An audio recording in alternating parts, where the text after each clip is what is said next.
அனைவருக்கும் வணக்கம். Exercise 7.2ல question number 36 பார்க்குறோம். ஏற்கனவே 35 கொஸ்டின்ஸ்க்கும் கொஸ்டின் வைஸ் ஒவ்வொரு கொஸ்டினுக்கும் ஒரு வீடியோவாக அப்லோட் பண்ணியிருக்கோம். வேணுன்றவங்க செக் பண்ணி பார்த்துக்கோங்க. ஸோ இப்போ பாருங்கள், integrate x plus 1 into x plus log x whole square divide by x into dx வந்து இன்டெகிரேட் பண்ண சொல்லியிருக்காங்க. இதில் நமக்கு எக்ஸ் ப்ளஸ் லாக் எக்ஸை டீன்னு எடுத்துக்கலாம். சரியா, லாக் இருக்கும்போது அதுதான் டீன்னு எடுப்போம். ஸோ அப்போ எக்ஸ் ப்ளஸ் லாக் எக்ஸ்னு டீன்னு எடுத்தோம்னா இதை டிஃப்ரென்ஷியேட் பண்ணால் என்ன ஆகுது பாருங்கள், 1 ப்ளஸ் லாக் எக்ஸை டிஃப்ரென்ஷியேட் பண்ணால் 1 by x is equal to dt by டிஎக்ஸ்ன்னு கிடைக்குது. ஸோ இங்கே நமக்கு நியூமரேட்டரில் எக்ஸ் ப்ளஸ் 1 டிவைட் பை எக்ஸ்ன்னு இருக்குது. அது இங்கே கொண்டு வர முடியுமான்னு செக் பண்ணி பார்க்கலாம். கிராஸ் மல்டிப்ளை பண்ணோம்னா x plus 1 divide by x is equal to dt by dx.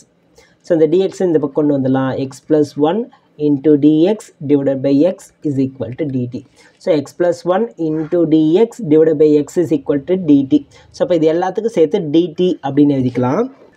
So இப்போ இந்த கொஷினை எப்படி ரீரைட் பண்ணுறோன்னு பாருங்கள்.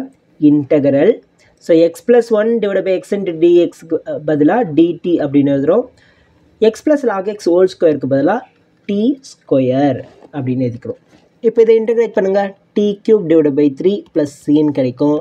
டியோட value x plus log x whole cube plus c. இதுதான் நமக்கான ஃபைனல் ஆன்சர். தேங்க்யூ.